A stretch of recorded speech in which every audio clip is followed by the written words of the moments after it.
बिस्मिल्लाहिर्रहमानिर्रहीम, अस्सलाम वालेकुम। उम्मीद है मेरे तमाम देखने और सुनने वाले ठीक ठाक होंगे। पैदल सफ़र उकाड़ा से मक्का मुकरमा का आज डे 46 है और सुबह से बेद खैरी ईरान से जो है सफ़र का आगाज़ किया हुआ है। और आप लोगों को पता है कि परसों रात जो है वो खेमे में स्टे किया था, जिसकी वजह से जो है वो कल क्लिप्स जो हैं वो सारे दिन के नहीं बन सके और मोबाइल जो है वो ऑफ़ हो गया था और पावर बैंक जो है वो भी चार्ज नहीं था। तो अभी यहाँ पर एक जगह आई है जी, ये जगह जो है आप लोग मेरे पीछे देख रहे हैं। तो यहाँ पर आकर जो है वो मोबाइल को थोड़ी देर जो है वो चार्ज किया है और सफ़र जो है वो सुबह से जो है वो शुरू किया हुआ है, लेकिन यहाँ पर आकर जो है वो मोबाइल को चार्ज किया है और चार्ज करने के बाद जो है वो अब मैंने दोबारा जो है जी वो क्लिप्स बनाने शुरू किए हैं। तो इंशाल्लाह जी आज का जो स्टे है वो इंशाल्लाह सिर जान में होगा और बेद खैरी से जो सिर जान है वो 61 किलोमीटर्स है। तो इंशाल्लाह जी हिम्मत करके जो है वो शाम होने तक जो है तो पहुँच जाएंगे। और बादल बने हुए हैं और हवा जो है वो भी काफ़ी चल रही है, लेकिन सफ़र तो करना है।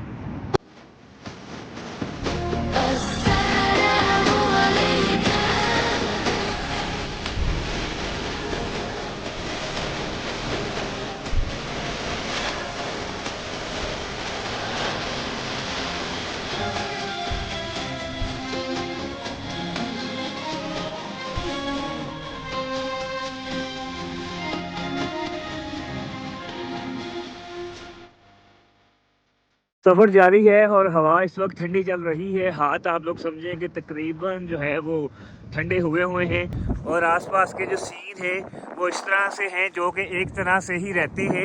इसलिए मैं जब ये इस तरह वीराने वाली जगह आती है तो क्लिप्स कम भी बनाता हूँ, इसलिए कि क्योंकि दोनों तरफ तो वीराना होता है, समझ नहीं आती है कि फिर आप लोगों को जो है वो क्या दिखाया जाए और क्या बताया जाए। जब कोई चीज़ अहम आती है कोशिश होती है कि उसके बारे में जो है वो आप लोगों को बताया भी जाए और दिखाया भी जाए। बादल आप लोग देखें जी काफ़ी बने हुए हैं और सामने जो है वो आप लोगों को पहाड़ भी नज़र आ रहे हैं और इन पहाड़ों पर जो है वो बर्फ़ जो है वो भी जमी हुई है और वो बर्फ़ जो है अभी वो पिछले सीज़न की है।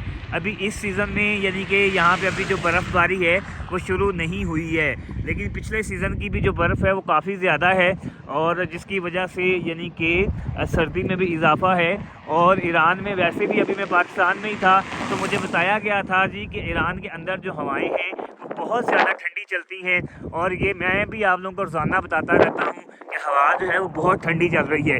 जब से ईरान दाखिल हुए हैं कोई ऐसा दिन नहीं है कि हवा ना चल रही हो और ठंडी ना चल रही हो। सामने जी कोई फैक्ट्री है जो कि इस वक्त मैं क्रॉस कर रहा हूँ। फैक्ट्री ये पता नहीं जी किस चीज़ की है, अब इतनी दूर से तो अंदाज़ा नहीं होता है कि फैक्ट्री जो है वो किस चीज़ की है, लेकिन कुछ ना कुछ जो है फैक्ट्री वगैरह है। चूँकि वीराने में कुछ ना कुछ देर के बाद या कुछ किलोमीटर्स के बाद अगर कुछ आता है तो वो इस तरह की फैक्ट्री वगैरह ही कोई आती है या कोई कारखाना वगैरह आता है, तो अब उसका दूर से अंदाज़ा नहीं होता कि वो है किस चीज़ की। और दूसरा ये है कि एक तो हवा चल रही है और हवा के अलावा जो है गाड़ियाँ गुजर रही होती हैं, ट्रक्स गुजर रहे होते हैं, जिसकी वजह से मेरी आवाज़ जो है वो आप लोगों को कम आती होगी, लेकिन क्या करें, वो कहते हैं ना कि फिर गुजारा करना होता है, तो इसलिए मैं भी गुजारा करता हूँ। तो जब आप लोग वीडियो देखते हैं तो बस आप लोग भी जो है ना इस तरह से जो है वो थोड़ा बहुत गुजारा किया करें। फिर साइड पर फिल वक्त जो है ये एक मस्जिद जो है वो मुझे नज़र आ रही है और उसके अलावा जो है मेरे ख्याल से हो सकता है कोई एक दो सुपर स्टोर्स हों जहाँ से अगर आपने कुछ लेना है तो आप ले सकते हैं। और उसके अलावा ये ट्रक्स वगैरह जो हैं वो खड़े हुए हैं, तो पक्की बात है जी कि यहाँ पर सुपर स्टोर वगैरह जो है कुछ होगा जहाँ से कुछ सैंडविच वगैरह जो है इस तरह की कुछ चीज़ मिलती होगी कि अगर आपने लेनी है तो आप ले सकते हैं। और हवा जो है वो अभी भी बहुत ज़्यादा ठंडी चल रही है। और लेकिन सफ़र भी जारी है जी। बात वही है कि सफ़र तो करना ही है, फिर अब हवाएं ठंडी चलें या गर्म चलें, जो भी है आगे बढ़ते रहते हैं।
सामने आप बिजली के खंभे जो है वो लगे हुए देख रहे हैं, और इन खंभों में जो है आप लोग स्वाद भी देख रहे होंगे। ये स्वाद इन लोगों ने इसलिए बनाए हुए हैं कि ईरान के अंदर जो हवाएं हैं वो बहुत ज़्यादा तेज़ चलती हैं और चलती रहती हैं। तो स्वाद बनाने का मकसद ये है कि हवाएँ जो है उनमें से खंभों में से क्रॉस होती रहें और खंभे जो है वो गिरने का खतरा ना हो, इसलिए इन लोगों ने खंभों में जो है वो स्वाद बनाए हुए हैं। ईरान के अंदर पैदल सफ़र मुश्किल है, लेकिन नामुमकिन नहीं है। मुश्किल इसलिए है, एक तो ईरान के अंदर ज़ुबान का मसला है। बहुत सारे लोग कहते हैं कि गूगल ट्रांसलेटर इस्तेमाल किया करें, तो मैं गूगल ट्रांसलेट जो है वो इस्तेमाल करता हूँ, लेकिन बात यह है कि बहुत सारे लोगों को यहाँ पर फ़ारसी की भी जो है वो समझ नहीं आती है। ज़ुबान तो फ़ारसी है, लेकिन जब उनको गूगल पर ट्रांसलेट करके बताते हैं तो तब उनको जो है वो समझ नहीं आती है कि मैं जो है वो क्या कह रहा हूँ। तो उनको जो है वो बड़ी मुश्किल से समझाना पड़ता है। दूसरा ये है कि मैंने जैसे कि पहले भी कहा कि जब से ईरान में दाखिल हुआ हूँ, कोई ऐसा दिन नहीं है जिस दिन हवाएं जो है वो ना चल रही हों और ठंडी ना चल रही हों।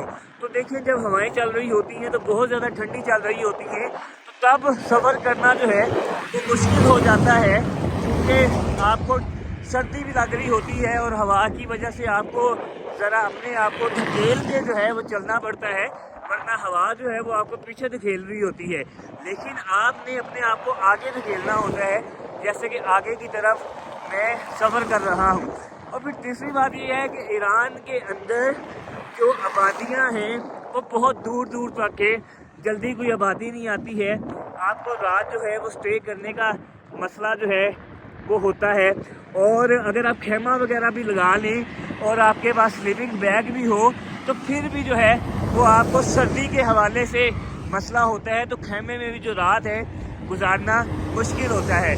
और यहाँ पर जाहिर सी बात है जी कि पाकिस्तान वाला तो हिसाब है नहीं कि जाकर हम किसी को कहें कि हम जो है वो हज पर जा रहे हैं तो वो हमें जो है वो अपने घर में रहने की इजाज़त दे दें। यहाँ पर ईरान के अंदर लोगों को 100 में से सिर्फ 1% बंदे को जो है वो फ़र्क पड़ता होगा कि यानी कि हम जो है वो हज करने जा रहे हैं।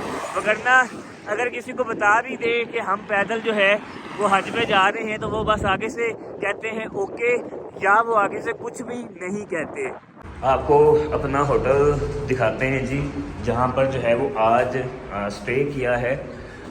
होटल भी दिखाता हूँ आपको, और जो है वो अपना रूम भी जो है वो दिखाता हूँ। ये होटल है जी, अस्सलाम वालेकुम। तो ये रूम्स वगैरह हैं जी। मैं आपको जो है वो अपना रूम जो है वो दिखाता हूँ। ओके, ये है जी हमारा रूम, जिसके अंदर जी ये 3 बेड जो है वो आप देख रहे हैं लगे हुए हैं, और सामने टेबल और 3 चेयर्स भी पड़ी हुई हैं, और ये सोफ़े जो हैं वो भी पड़े हुए हैं जी, और अटैच बाथ है, और एलईडी भी लगी हुई है। और इधर जो है जी ये अलमारी वगैरह भी है, अगर आपने कुछ रखना है तो आप रख सकते हैं। और ये जो हमें रूम मिला है, ये मिला है जी 6,30,000 ईरानी तुमन में, जो कि पाकिस्तानी बनते हैं 4200। और मेरे हिसाब से जो है ये हमें रूम बहुत ज़्यादा अच्छा मिल गया है। इवन के हमारे इस रूम के अंदर सुबह का जो ब्रेकफास्ट है, नाश्ता है, वो भी इंक्लूड है सेल्फ सर्विस लेकिन इंक्लूड है। लेकिन मैं समझता हूँ कि अगर यानी कि ये नाश्ता ना भी इंक्लूड होता तो जिस तरह का होटल है और जिस तरह की यानी कि उनके रूम है लविश, तो उस हिसाब से किराया जो है वो फिर भी ठीक होता। लेकिन अब चूँकि इसमें ब्रेकफास्ट भी इंक्लूड है, इवन कि अगर हम ब्रेकफास्ट या कुछ भी बाहर से खाने जाएं तो 2-2.5 लाख इनका तुमन, ईरानी तुमन जो है वो वैसे ही बन जाता है। आपको जो रूम हमारे का वाशरूम है जी, वो भी दिखा देते हैं, क्योंकि बहुत सारे लोगों को इवन के बहुत से लोग जब किसी भी होटल में जाते हैं तो वो वाशरूम जो है वो जाकर लाजमी चेक करते हैं। अच्छा जी, ये जो वाशरूम है ये पूरे एक रूम के जितना तो इन्होंने जो है वो वाशरूम बनाया हुआ है, और बड़ा बेहतरीन जो है जी वो सिस्टम है। यानी कि खुला वाशरूम है और साफ वाशरूम है। और यहाँ पर ये देखें कि इन्होंने शैम्पू वगैरह जो है वो शैम्पू बदन पे लगाने के लिए, और ये जो है अगर आप नहा रहे हैं तो सर पे लगाने के लिए, और ये शावर है। और यहाँ पर ईरान के अंदर गर्म पानी का कोई आपको मसला नहीं होता है। गर्म पानी जो है वो आपके पास वाफर होता है, चूँकि ईरान के अंदर लाइट जो है वो नहीं जाती है, बिल्कुल नहीं जाती है। इनके हीटर, इनके गीज़र जो हैं वो हर वक्त चलते रहते हैं और बिजली पे चलते हैं। तो यहाँ पे जो गर्म पानी होटल्स में, रेस्टोरेंट्स में है, हर वक्त मौजूद होता है।